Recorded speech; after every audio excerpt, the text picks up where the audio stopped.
Okay, well, hello and welcome to 60 Minutes, the dental version. I am Dr. Dean Nicholas, better known as Dr. Dino, president of the Chicago Dental Society. This is a special presentation to bring you some highlights of this year's virtual midwinter meeting, Heart of Dentistry. Mark your calendars and join us live on February 25th through 27th. I want to first remind our viewers of this is our 156th midwinter meeting and is our first ever all virtual midwinter meeting. You can still register for midwinter meeting and choose your classes. There are 118 courses with 67 all-star speakers, 140 plus world-class exhibitors. This combination makes the Chicago Dental Society the leader in scientific dental programs. There's going to be many ways to engage and chat with speakers, live with the exhibitors and other attendees, and through our chat features on the MWM website. Also, today we have a town hall scheduled at 7 p.m. Not today, Thursday, February 11th.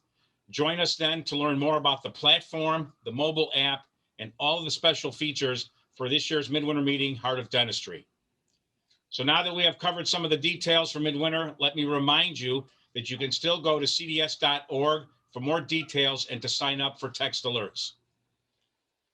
Today, I am joined by Judy K. Mausolf and Mark Hyman, both 2021 Midwinter Meeting speakers. I have both of our guest bios and I could read them to you, but what's more important is what I found out in my own research. These two individuals are not lecturers, okay? I repeat, they are not lecturers. These individuals are life changers. They speak with grace and conviction and are here to help the entire dental team. I have been lucky enough to be in a room hearing them interact and inspire entire groups at one time. I've spoken to those that know them and to those that follow them, and they have nothing but high praise and respect for them. Not only do people want to hear them, but during these trying times, people need to hear what they have to say. If you want to find out about somebody, you talk to the people around them like I did. I am extremely honored and excited that Dr. Mark and Judy K took the time to be with us today. So let's start by asking you a few questions. If there's anything I forgot about both of you, if there's anything you'd like to add about yourselves, please feel free to chime in now. Okay. Well, I have a few questions to ask that will increase in difficulty as we proceed. Two trains leave the station at 60 miles an hour. Oh, hold on. Those are the SAT questions. I'm sorry. I've got hives breaking out, Dino. Come on, man. Does that bring back memories? Not good ones. All right. And of course, all of these questions are for both of you. The first one is, tell me about your experience the first time you spoke in front of an audience. What did you speak about and about how many people were there? I can do that. And again, Dino, what a pleasure to be here. I love the Chicago Midwinter Meeting. And Judy K is one of my heroes. I'll tell you a story about her later. But for me, my dental school career was really turbulent to the point that I quit dental school and then finished dental school in 3.5 years. Went to Israel to work as a volunteer dentist, then 2-year hospital residency, then into private practice, which tanked and then exploded. So my favorite professor from UNC said, I want you to come back and tell your story. So my first real public speech was 1989. And at Chapel Hill in front of the first year dental students. So there were 82 kids in the class. I worked that morning, realized I was out of gas. I drove to the gas station and I'm getting nervous and more nervous. I'm nauseated. I've got diarrhea because I'm like, oh God, I got to go back to the dental school and speak. I fill up my car, jump back in, and I hear a rip. And I rip my pants from my belly button to my tush. And I'm like, my God, now what do? I'm late. I got to get to Chapel Hill. I ran home, got a pair of pants, drove 90 miles an hour to Chapel Hill, changed, ran into the room. The students have been sitting there. They're all agitated. I'm sweating. I run up front and say something, and a couple of them chuckle. And I said something else, and a couple more started laughing. I said a third thing, and the whole place started laughing. And I finished, and I got a thunderous ovation. My professor came up to me and said, you just had a magic moment there. You don't get many of those. Dino, Judy, I was like, I don't know what that was, but that was pretty cool. I want to do that again. So I've had the privilege of speaking at the dental school for the past 31 years. I've taught the intro to private practice class, and it's kind of off to the races from there. Judy Kay, how about you? Well, mine wasn't a magical moment. Some people, it's interesting when you talk about the stories of how you got started. Some people were natural and they had those phenomenal moments. I think about like Lois and, went in, she was a superstar, stepped up and did it. Mine was a little different. First of all, I didn't think it was going to be that big of a deal, right? And I was invited, I live in Minnesota. I thought I'd say it that way because you want to hear it that way. And I was invited to speak to a group of doctors in a study club in Duluth, Minnesota, which is the coldest part of Minnesota. So people think Minnesota's cold. No, Duluth is cold. And when I arrived, it was in February and it was 20 below zero. And I think it was 15 or 16 below without any wind chill. So it was where the snow squeaked. And those of you who live in snow understand what I'm talking about. And the doors don't quite close. So I go in and I'm ready. And the topic is on leadership, which of course dentists want to learn about, not. And I hit them right in the face. The first out of my mouth was a question to them about leadership. And there was like deer in the headlights and no one would look at me. And I had a lot of the same bodily problems that Mark did with, I had so much sweat running down my back that I think the top of my pants were wet. And in my head, and no one tells you this, that you can have massive conversations in your head while you're still speaking. And I'm thinking, what am I doing here? I really stink at this. They're miserable. I could just run off the stage and never speak again. And so then I go a little further and they're all like this. And I thought, so I'm having this debate in my head about, do I want to really do this or not? Should I continue or should I just go, that's it, we're done, and leave because I'll probably never see these doctors again. And then the little bit of redneck North Dakota girl came out of me. And I thought, no, I want to do this. So still sweat running down my back, still not a better speaker. I mean, terrible, very monotone, memorized everything. There was no natural anything. And I finally looked at him and I said, if I promise not to call on you, will you at least look at me? And I got this little bit of giggle and that was enough to keep me. So that was my tiny magical moment, Mark. But then of course, in fairness, this is Minnesota, a lot of big burly guys for doctors as well. And they put the buffet out there during the whole time I was speaking, which did not help. And I actually ran into one of those doctors a couple years back when I was speaking at Star of the North. And he goes, oh, I thought you were great. He goes, I was just hungry. And I thought, oh boy, that was not it. So all the way home, driving home to see my husband, who is extremely supportive, I thought, I can't tell him the truth because he'll try to protect me. So I'm driving and I'm thinking of what I did and I'm laughing because I have a 3-hour drive. And I'm driving and I'm thinking and I'm laughing more. And I like, okay. So I got my story down, got home about midnight, told him I did excellent. And he said, I knew you would, sweetheart. And then I reached out and got coaching. And that was it. That's terrific. I guess bringing up so many stories. One reason I love Chicago is the audiences are awesome. Yeah. They're really bright, but wonderful Midwest, salt of the earth people generally. I did a gig, one of my early gigs. I'm not going to say where in New York, but the entire front row, the entire seminar sat there staring at me, not moving, no emotion, nothing. And I am pounding away. Nothing. I finish and a guy walks past me and goes, best I ever heard, and kept walking. And I'm like, I'm dying up there. You didn't give me anything. Best I ever heard. Walks out. I can say from experience that I have been in the room, in the back of the room when both of you are speaking.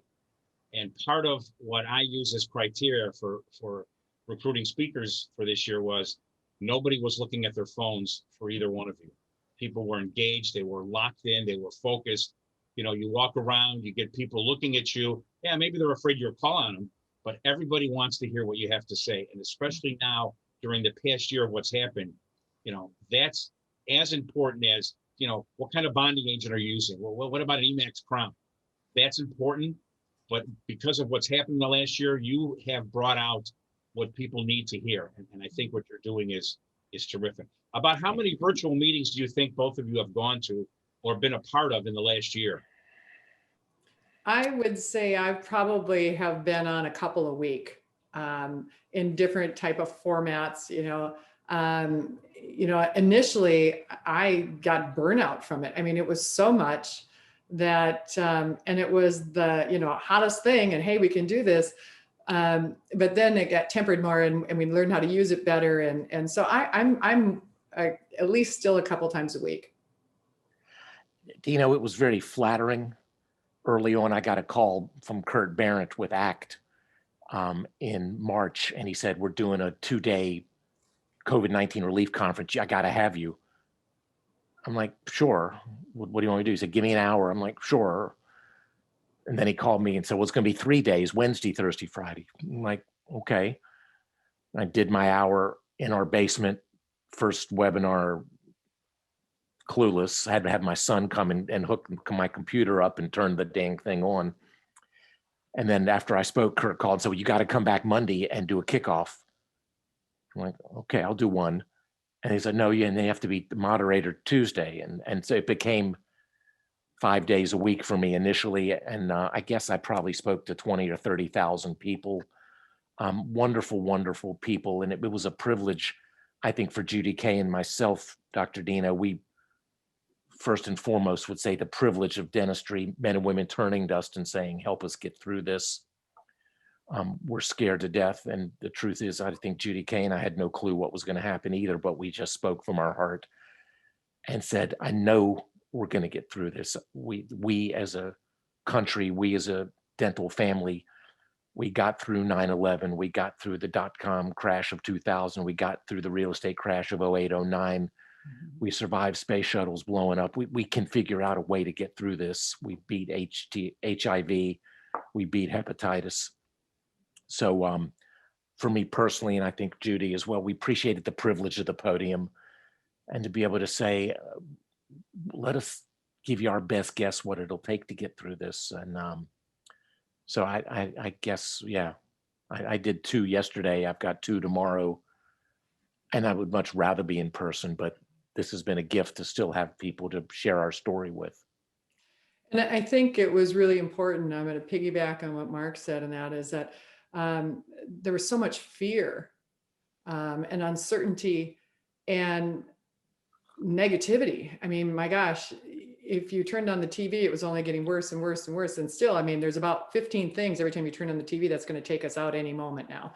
Either it's killer bees, or it's the pandemic, or it's something flying from space, or, and it was, I didn't have the answers, and people wanted me to project what I thought. And I said, I can't do that. I said, what I can do is I can focus on what we have right now.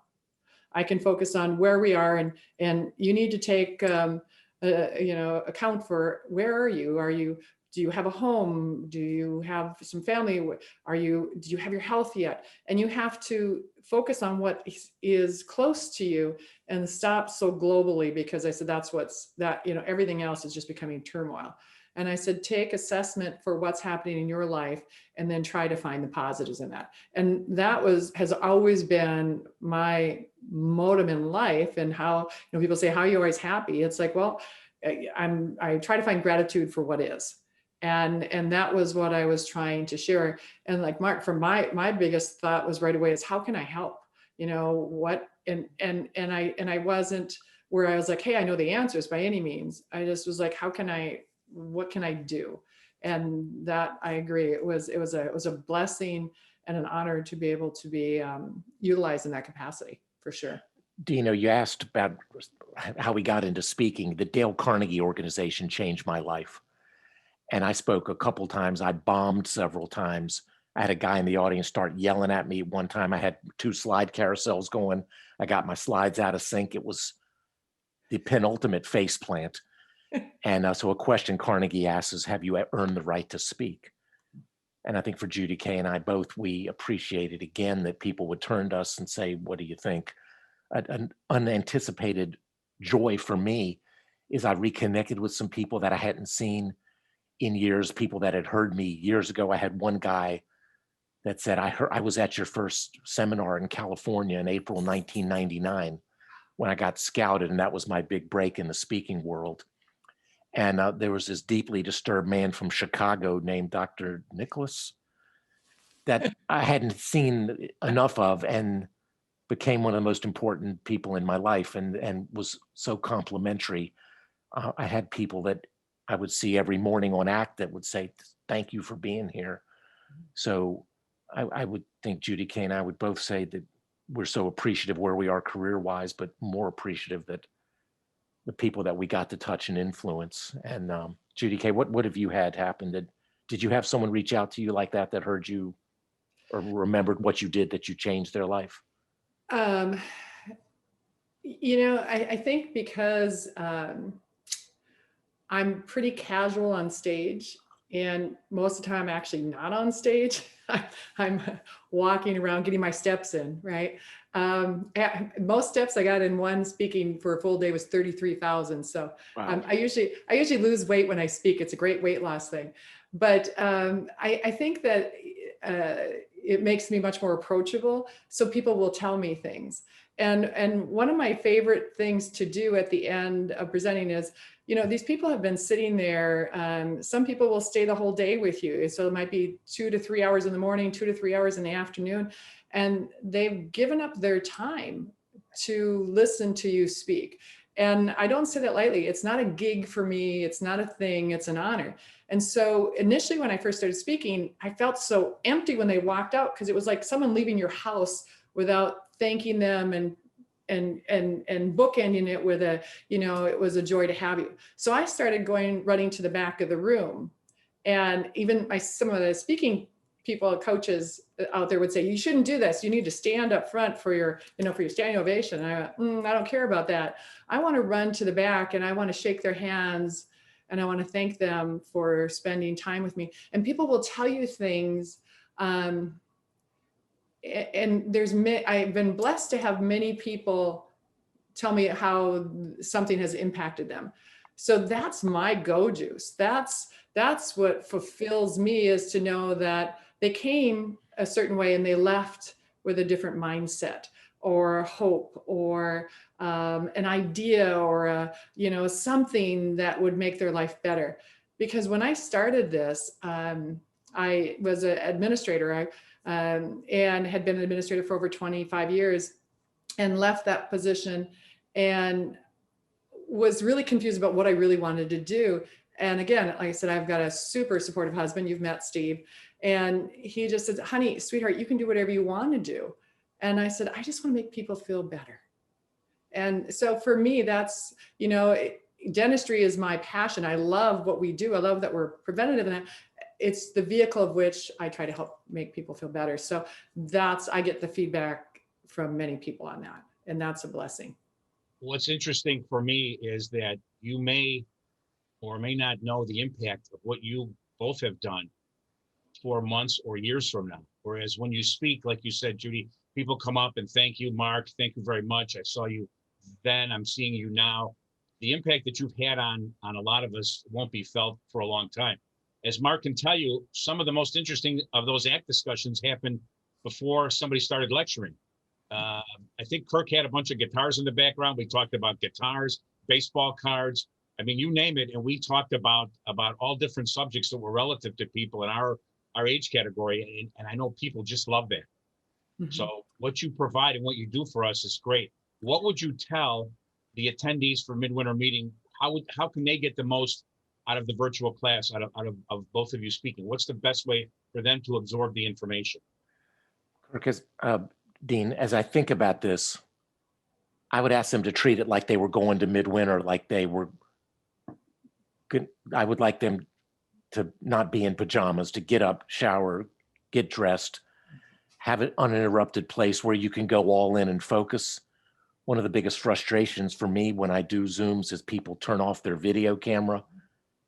And I know myself, when my camera's not on, I'm eating, I'm playing with the dog, I'm on Facebook, I'm checking the stock market, I'm checking my email. I'd like people to go all in, Because the fact is, Dr. Dean, you and your committee have put an extraordinary group of speakers together, and me.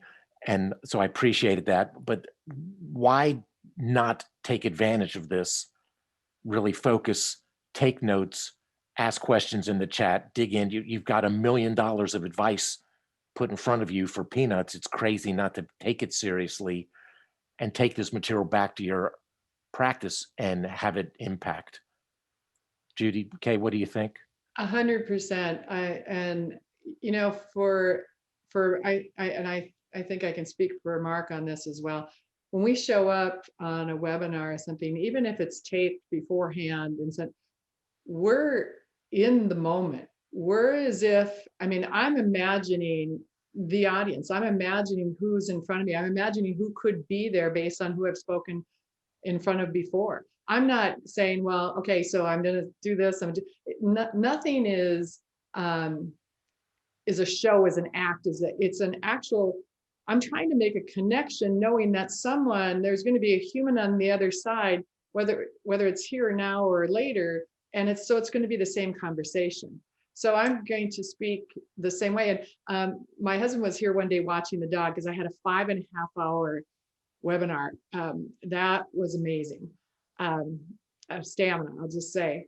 And I was worried our little dog would, have some behavior problems. We don't pay her enough to not bark and get involved. And so he was here the whole time, minding that and making sure, and everything was good. And he said, honey, I couldn't tell the difference that you weren't in front on a stage. And he said, when I was listening to you. And so for me, I expect the same. And what Mark said is get dressed, get ready, be there, and get rid of the things that distract you and get involved in the chat. I mean, you have an opportunity. I know for me, I want you to ask questions. And if you can stump me, great, then I'll figure something out. I'll find out the answer for you and get back to you later on it. But I love it when people interact. I mean, that's where the magic really happens, because usually the person who's asking the question, other people have that same question. For me, I know what I want to share and it's in my head already, but you as the receiver, I might not be as clear on it as I need to be. And somebody asking that question will get that additional information out. So, really participate as if it's happening, and I think that that's key. So. Judy K, I love that. Dean, one quick thought, bud. Yes. One of my mentors in dentistry said to me, if you go to an 8-hour course, 6-hour course, and you get just one idea out of it, it's worth the entire thing. So Judy K will give you $1 million of advice. And if you're checking Facebook or Instagram or walking your dog and you leave, but you're going to get credit, but you missed a life-changing thing. I had, during my early dark years of speaking, somebody wrote me this 8-page criticism of my seminar. And he said, I was with you the whole day and I only got 2 pages of notes. And I was like, well, if you got one line, if I gave you one verbal skill, one pearl, one clinical idea, that could be $1 million idea in 5 years. Most dentists work 200 days a year. Dino, you've heard me say it, Judy K probably. If I can find you one procedure in your 8-hour day, one thing, one pearl, one little idea, if I can add $500 a day times 200, that's a $100,000 increase. If I can find $1,000 a day, one extra tooth, that's $200,000 a year times 5 years. It's $1 million change in your practice. Will you give me your attention so I can help you find that one thing? So that's again, it's funny.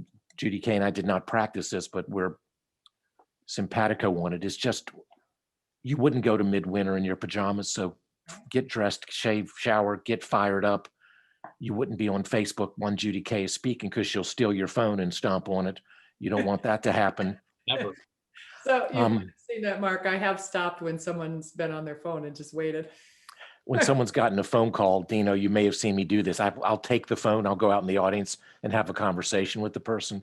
Right. That was really fun until I did that at Hyman once, and somebody told the Hyman authorities that I ruined her day and humiliated her. And I'm like, well, turn off your phone, please. And I had someone else say, well, I've got a real estate side business and I have a big deal going. Like, well, put your phone on silent. It didn't have to ring. I know you're a big deal, but Well, just so you know, Mark, I also received 8 pages of criticism, except it was from Celeste, my wife. So that's I want you both to know, because it's not going to change your topic or how you speak, but through discussions in the Dental Society, offices now are getting together at their office to get together to watch you guys. I love it. The thing is, they're ordering pizzas, they're blocking out the 3 days, which they would have anyway. And as you both know, like myself and a lot of the people that practice in this area would shut everything down. You bring your staff, some go to classes, some hit the exhibit floor, you do your shopping. So now to achieve that same look of, or that same feel that, hey, we're at Midwinter, people are shutting down their offices from the 25th through the 27th. They're having pizzas, sandwiches, they're watching you speak. So they are totally engaged in the process. Okay. Obviously it's a 2021 is a CE year for us, but for the both of you, that doesn't make a difference. And it probably won't make a difference in how you speak, but it would be nice for you to know that groups are getting together, dental offices are getting together. So you can specifically target them out and say, listen, I'm speaking to you, Dr. So-and-so, I'm speaking to your hygienist, your assistant, front desk, the whole team, because both of you have information and inspiration for everybody in the office. So tell us, how can you motivate us for 2021? 2020 was a whole different animal. What would you say to those of us watching now for this year? What's your main theme? What's your way to motivate us now? Okay. For me, I've been starting out the year again with culture camps. I love to coach teams with the culture camps, and it's a launch. So it's a reset. I call it line in the sand day, letting go of some of the stuff, some of the buildup, the past, and then focusing on moving forward. So it really has a lot to do with forward focus and what can we do versus what we're limited. We got so stuck on what we couldn't do. And now it's about, okay, so let's talk about what we can do and how we move forward. And I would say that 2020, what I noticed working with teams in their offices is that people became more sensitive and people became more insensitive as well. And so it really is about line in the sand. How do we work through some of the stuff that went on? How do we, and there were so many things that were unknown. So some decisions maybe were made that weren't in the best interest initially. And how do we move past that? How do we reset and really get focused on what we actually can achieve? So that's really where my focus is at. And I just have to say, Dr. Dean, I love the fact that you're having these teams get together and meet as us. And when team members ask me, or doctors ask me, how can I get the most out of a meeting? I say, don't scatter and go to a different meeting for everyone.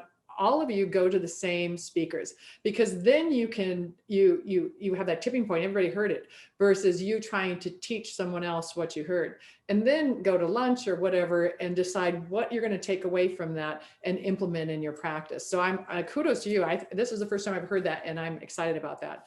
All right, Mark, I'll hand it off to you. And by the way, you've been so gracious to me, Mark. You always say he's so eloquent with words. I just love that. He's really a brilliant speaker. And I've had the privilege of sitting in his audience often. And I think one of my favorite things about you, your presentation style, Dr. Mark, is how humble you are, and how you make it sound like they can do it, and you help them believe that it's achievable. And you even, you make fun of yourself, and you let them see that it's doable, and you challenge them. And I love it, because you've got just that right amount of push and pull you love, but then you kick him in the butt a little bit too. And that's a gift to be able to do that. And yes, I know both of us have gotten in trouble before for doing that. Lois calls me the velvet hammer. But Judy K, you're too kind. Dino, you don't know this about Judy K. She saved my life in San Francisco several years ago. I was wandering the streets, the classic wandering Jew, trying to find the frickin' Moscone Center, and about to cry. And Judy K and her husband Steve saw me, and I felt like Oliver Twist. Please, sir, may I have some more? I just need direction. And she saved my life, and I'll never forget that. Interestingly, Judy K goes to the back at the end of a gig to meet the audience. I'm at the door when they walk in to try to shake everybody's hand. it's a real interesting thing because most of the time, and I'll use that in the talk saying, that's typical dental meeting, right? You always meet the speaker before, and they're like, no, you never do. And I was like, isn't that kind of our new patient experience? So I use that greeting at the beginning as an aha moment to say, look how simple it is to just have a paradigm shift, to do something different, a little thing, That's and right. that can really make a big difference. Judy K, you touched on something that I think most of the doctors in dentistry completely missed, which is when we shut down as a profession in March and April, a lot of our teammates got humiliated. Mhm. They got dumped. They felt abandoned. And yes, because we could get payroll protection, many dentists fired their whole team and said, I'll see you in a few months. I've talked to several of my former teammates because I teach full-time at the UNC Adams School of Dentistry now in Chapel Hill. At least 3 of my teammates reached out and said they were speaking to their significant others and said, I know Dr. H would have taken care of us. He wouldn't have done that to us. And talking to my wife, she said, I know you would have kept paying him. And I'm like, yes, I would have. I had a receptionist for 25 years, my lead assistant 19 years, 3 of the hygienists 15. I would have said, I'm going to protect you. And I think there's probably still a lot of raw feelings. Mhm. And it takes somebody at Judy K's class and maturity to bring that up gently, to remind doctors, it's not just let's say how to do a better morning huddle. That's not the only thing we're going to do. We're going to heal some damaged teammates, because a lot of people, I think, really got hurt. An opportunity that you just, by people coming together as teams. I was just thinking, what's an idea of one thing that you get out of a seminar? That's the example that I try to show audiences. Oh, wow. Can you all see that? That's the idea that you take 12 photos in 2 minutes. Judy K, you've heard me speak. Dr. Dino, I'm a big camera guy. Camera in every operatory, picture on every patient, every procedure before, during, and after. If a team is together and they all look at that and they say, we're going all in starting Monday, every patient gets those 12 shots. The impact on a practice is unbelievable. And it's not just production, it's 5-star reviews because the patients believe you. The patients have never seen this technology. My doctor's always pushing treatment. Oh, wow, now I see what's going on. The insurance company's not having to do pre-denials. The whole snowball effect of how that can change somebody's career. So that's my hope, is that people will take it seriously. Judy K is going to give them 10,000 ideas. I'll give a couple good ones. And again, it's just it is exciting for me, Dino, to hear, and for Judy K, I'm sure, that we have a shot at people live, that we have a shot at people with their teammates that'll say, let's learn and grow and make a commitment. I've had people in my seminar say, Dr. Mark, okay, I've got a list of 25 things I'm going to do Monday morning. I'm like, no, you won't. You'll die. Pick one. Pick the most important thing that speaks to you. You and your team meet, have turkey sandwiches, agree to it. Make sure you do that the first day. Then pick a second thing for the next week, whatever it is. So, Well, let me tell both of you from my own personal experience what you have done for me by inspiring, being humble, always praising the profession, which once you get to this side of it, you realize how important that is. And Dr. Mark will tell you, by being with the students, everybody wants to hear how to get there, how to succeed, what to do. But then he shows pictures of cases that maybe didn't work out. Or Judy, like you, with people that were struggling. And then when you tell them what not to do, or Mark, what cases not to treat, that helps tremendously. People know what looks great. Oh, I did 6 in the front. I did this, I did that. Look how beautiful this is. But then I want to see the case where, which one maybe shouldn't I do? Or Judy, what should I not do in the office? I've got 10 people, 3 are in one group, 4 in another, everybody's fighting. That's what people want to hear, because that's what's going on. And that's what both of you provide. And to both of you, for the last 9 or 10 months, however long it's been, I cannot thank you for reading your ta-da moments in Facebook and speaking with you and texting, what that has meant to me, because that goes beyond the speaking part. 2 years ago, it was a different story. Yeah, I saw him speak. That was nice. But now people need you. They want you now. It's important to have you guys in our lives to help us get through this, because we've never dealt with anything like this before. So you must understand how important and what the magnitude is of what you're doing, because it means a lot to all of us. And having said that, so what's the future now of speaking for the both of you? What do you think? You think it'll be at every meeting moving on? What are your expectations? What do you think the future of speaking is for the both of you regarding dental meetings? What I have found out, so like I said, Midwinter, it's one of the penultimate invites. We're honored to be invited. I wish we could be together in Chicago, hopefully next year. Hyman this March is going to be about 20 speakers live with limited attendance, and the rest virtual. And I've had several meetings in the past week saying, will you come if we have in-person meeting? And I just got my second COVID shot. And I'm like, yeah, I can't wait to get back with people. And I think humans, we're social animals. This Zoom has been a godsend. It's also, there's an empty piece to it, because I think particularly for soft, passive, shrinking violets like Judy Kay and I, we miss the audience, the hugs, the applause, the high fives, the tears, sometimes the anger, but that's okay. If we're not provoking people, we're not doing our job. If we look at people and say, man, you're doing everything right, well, that's not helping.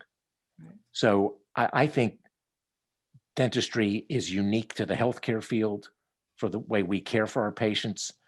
And I think people want in-person meetings, and I hope it will come back. I think I learned so much in the exhibit hall. You know, I first saw my intraoral cameras in 1991 at the state dental meeting at Myrtle Beach, South Carolina. You know, I first met the DigiDoc folks at the Hyman meeting in the year 2000. I think I saw my first CEREC 2 machine at Chicago Midwinter.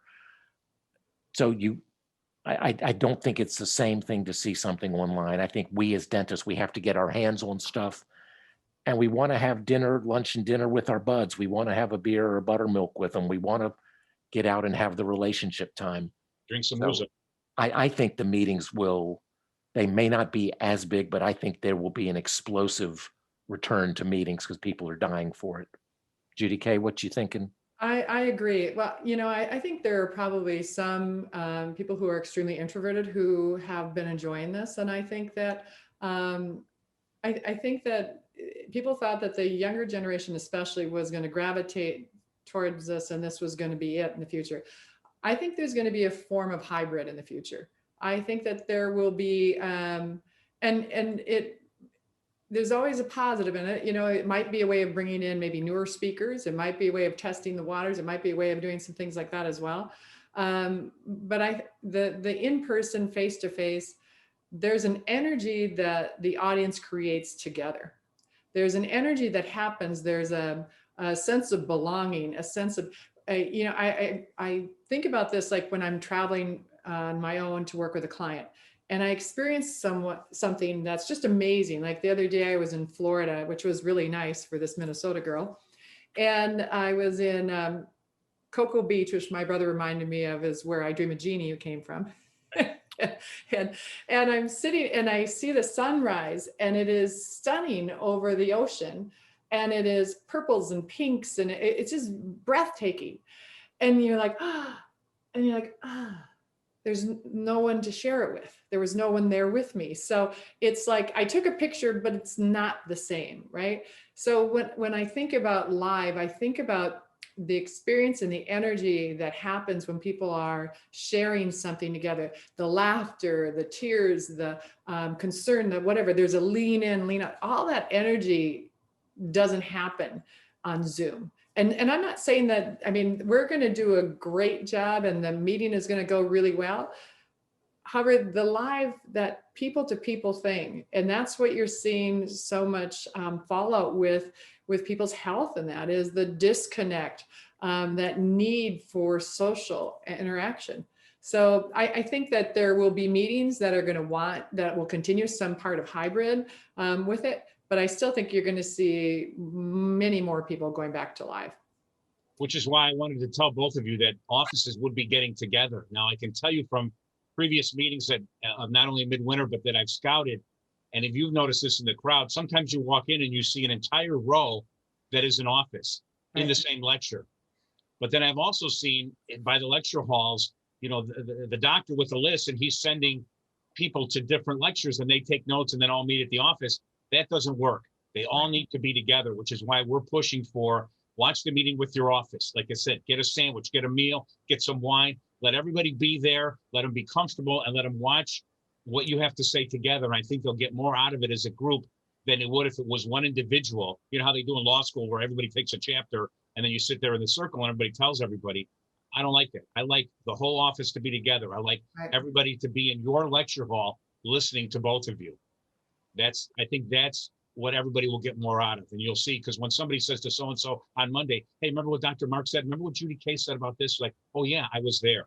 Right. I think that's where that will come from. Nice. I just picture a first run movie. I don't want this to sound creepy. Wonder Woman was pretty awesome. Gal Gadot is an amazing actress. And the Wonder Woman 1984 came out and we watched it in our living room, and we have a big screen, but it's not the same as being at the movie theater with the massive screen and the popcorn and the synergy of the audience. It's I think people, I can watch a concert on my laptop, or I can go see Elton John with 20,000 screaming people. I'd rather be with the 20,000 screaming people. I'm visceral in that way, and I much prefer that experience. Judy K, you touch on a cool thing for introverts. The online thing may be a preferred way to learn, but I think you miss stuff without meeting people, talking to people in the exhibit hall. My time at the Pankey Institute in Key Biscayne, one of the great pieces, the learning wasn't just what you did while you were in class 8 to 5, but when you were in the evening with your classmates talking about cases and getting to know folks at dinner. So I think the whole experience of dental education, I hope it will return to in-person, because there's something really special about it. And we wanted the lectures to be live. This way, those of you speaking can field live questions. I didn't want this to be a pre-recorded CE extravaganza. I wanted this to be live so that you were speaking. So not only for us receiving the information, but for those of you giving it, knowing that you were live would help tremendously. I will have a dog sitter that day. Good. I can hear someone standing on the other side of my desk staring at me doing the little whimpers. So I apologize if you hear the whimpers, but you know, like I said, this is live. And that's okay. I'm sitting here sweating. We've got 4 dogs and I'm just waiting because there's a package about to be delivered. And if you hear 4 dogs going crazy, forgive me. So as you have noticed, the format now is all the classes are 90 minutes. And Mark, you know from the students, and Judy K from the recent grads, that they don't want 3 hours or 8 hours or 10 hours. They want 90 minutes. How to remove a crown, how to take out an amalgam, what to do here. How do I motivate my staff? How do I keep groups from within the group? People want bullet points. The students now and the graduates now do not have the same education that Dr. Mark and I had. It's a different situation now. They're not taught, you know, tell me about insurance. Give me 90 minutes, Judy, on the staff. Absolutely. You can break it down into components. Some of the speakers frankly said, I can't do that. I need 3 hours. I need 8 hours. Well, we're not in that world anymore. Those days are gone. Okay. Mark, put your leisure suit away. It's over. Okay. It's done. All right. You're mocking that leisure suit, Dino. I did well in that suit. Judy K, my niece was here a few weeks ago and she had a long sweater on with a belt. And she says, Uncle Dino, what do you think? I go, that was 8th grade. What do you mean? What do I think? I've already seen that. Okay. You might as well pull out your Dr. Scholl's, the wooden ones with the bumps on them, and end it. Okay. Well, they didn't invent recycling. They haven't had an original song. This generation knows nothing. Okay. So coming from the audience now, because I'm pretending like I'm in a lecture with you two, I get to ask you a couple of different questions, which we like to ask each other or patients. If both of you were not doing this, what else would you be doing? I don't have an alternative, honestly. I had just had this conversation the other day again. I came back from Florida working with a team, and I said, I know what I'm doing is what I'm meant to be doing. It feels for me like a calling and it's my purpose. So I don't have a plan B. And so in some capacity, however I need to do it, I'm going to be coaching, teaching, whatever you want to call it. That's my thing.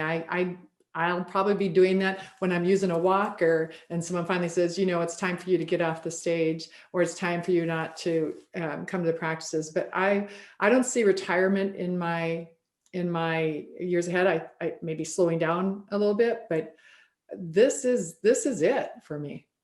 Sorry. No, that's not sorry. That's a good answer. Go ahead, Mark. It's kind of funny you ask that because I'm really not good at anything. But one thing I have a lot of experience is helping coach Carolina basketball. So I think Roy Williams would have hired me as his assistant because I spend every Carolina game helping him coach and giving him suggestions. And I know he cherishes that. I used to write letters to Dean Smith and then to Bill Guthridge and then to Matt Doherty. And then Roy came home. And so I know Roy appreciates that.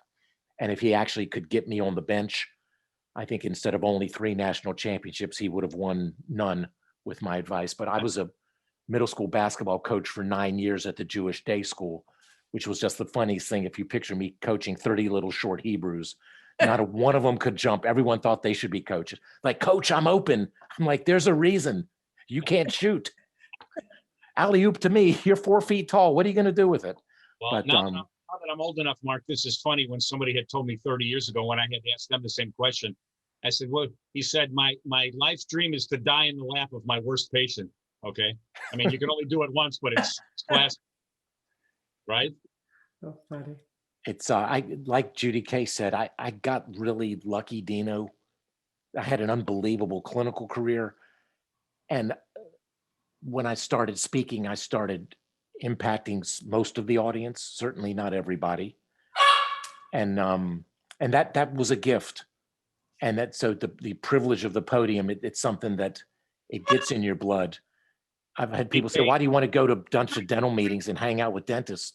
Well, the men and women who get involved, men and women like Judy Kay and Linda Miles and Kathy Jameson and Erwin Becker and Uche Odiatu, you go down the list. They're people that if we weren't in dentistry, I would hope and bet we would be friends.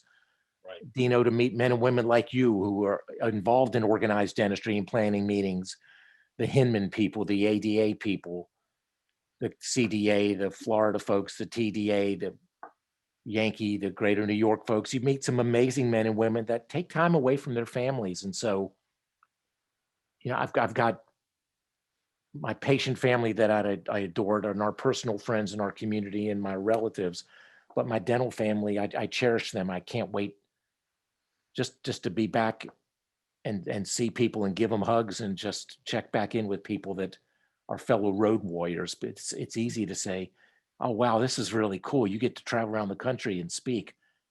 Like Judy Kay just said, yeah, you leave your family, you stay in the no-tell motel, you eat at the bar by yourself, you wake up, you do your gig and fly back home. And it's like, whoa, that was fun.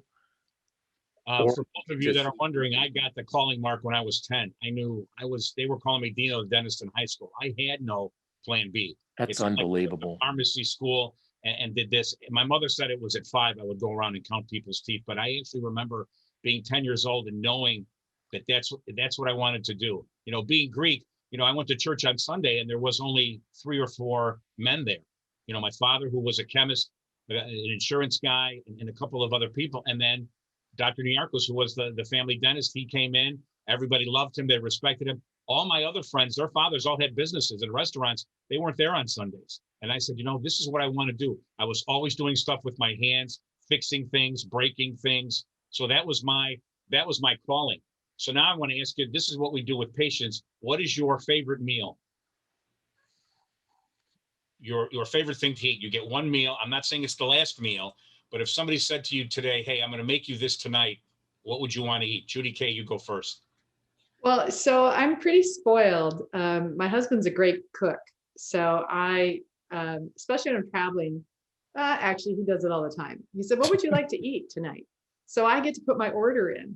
And I think one of my absolute favorite meals is the salmon on a cedar plank with honey and dill and Dijon and some other magic stuff he throws in there on this bed of rice and then some great Brussels sprouts. That's probably my favorite meal.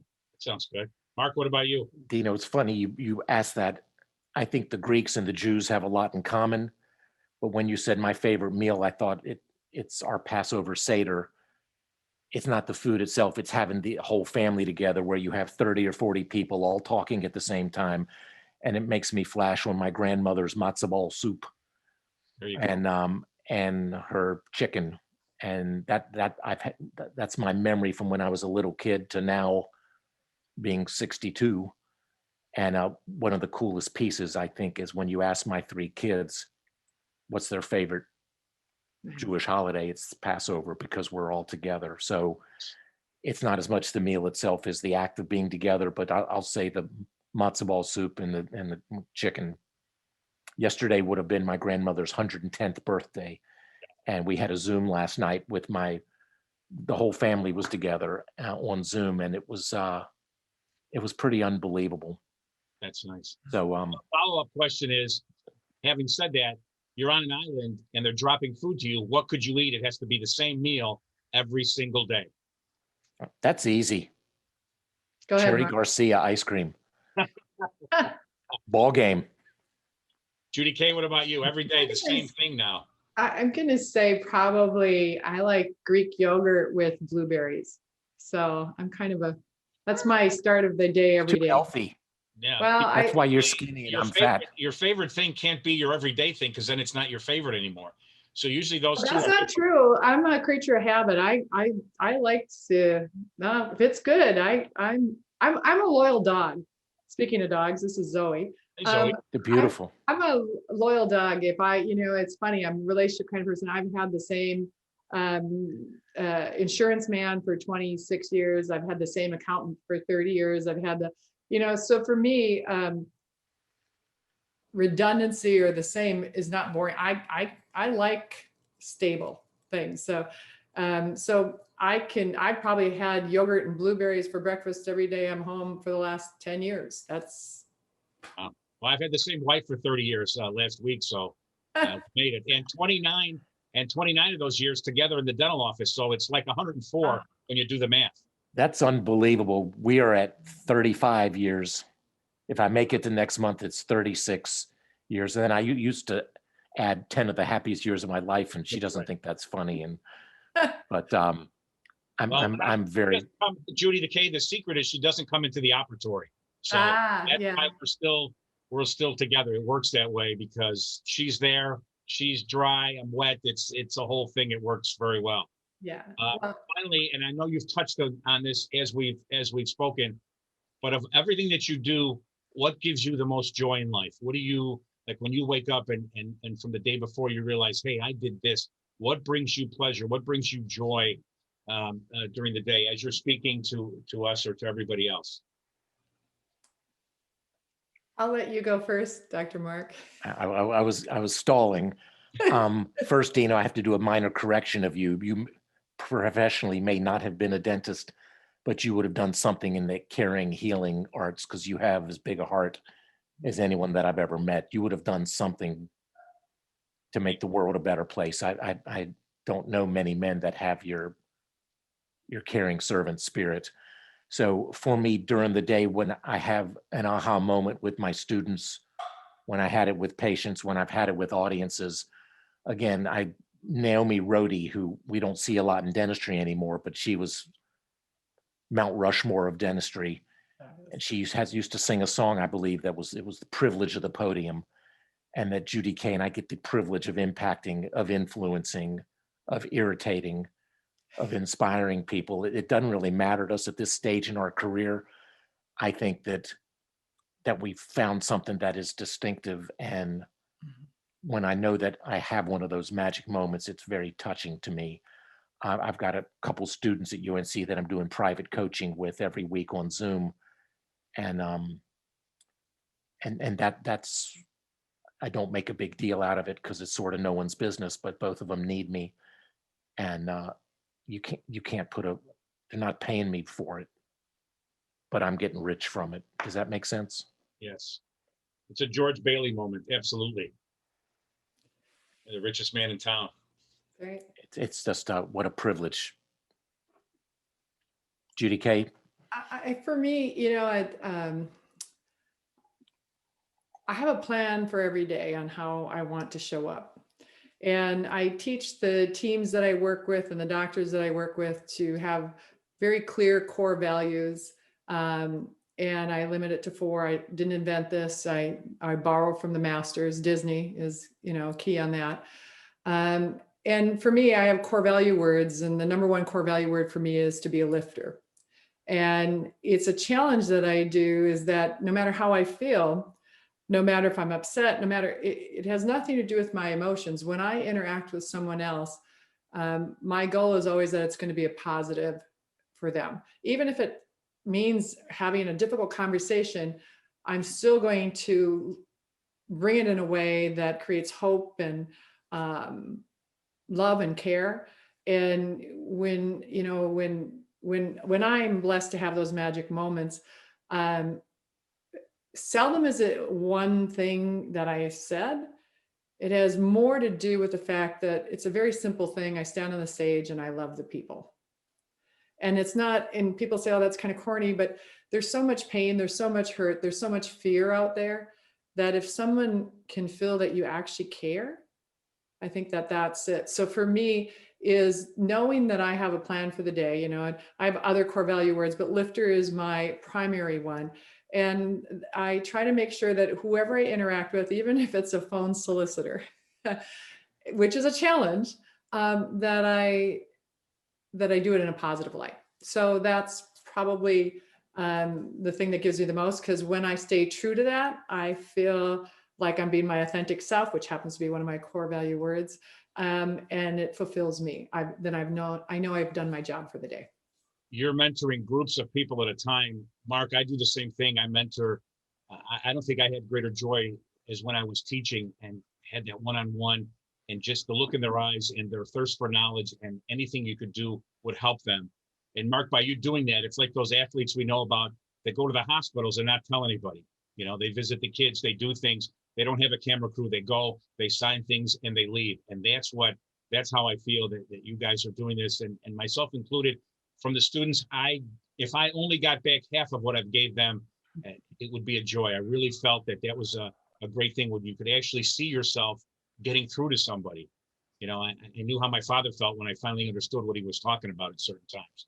Mm-hmm. So what is something that I would be surprised to know about you, that maybe isn't something that's shared with everybody? It doesn't have to be anything personal, but what is something I would be surprised to know about you, Judy? Judy K. Oh, I'm so boring. See how I turfed that one pretty quickly? Mark Herner, blueberries, huh? Yeah, I seriously, it's funny because people look at you differently. Like when they see you on stage, they think you're like bigger than life, and that I live a really simple life. I think probably my most exciting thing is just hanging out with my husband, Steve, and doing silly things and taking a walk in the morning and talking about, silly. We both got insulated pants this year. We're happy because we feel warm when we're walking. It's ridiculous things. So I think it's the simplicity of how I actually live. And I think they think that I live very differently than that, if that makes sense. Yes, it does. Well, like I tell everybody, your best quality sometimes can be your worst. That thing that makes you that great, your consistency, your regimen, sometimes can drive other people crazy. But that works for you, and that's terrific. What about you, Marco? What do you think?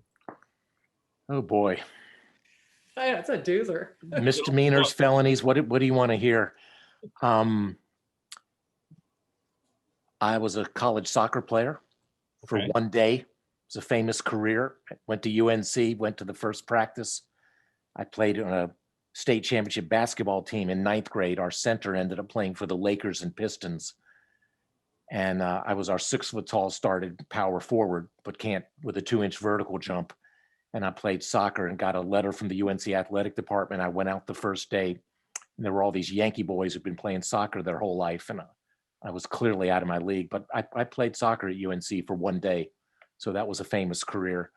And I'm not a quitter, but I realized soccer practice, dental school, maybe I had a better shot at dentistry.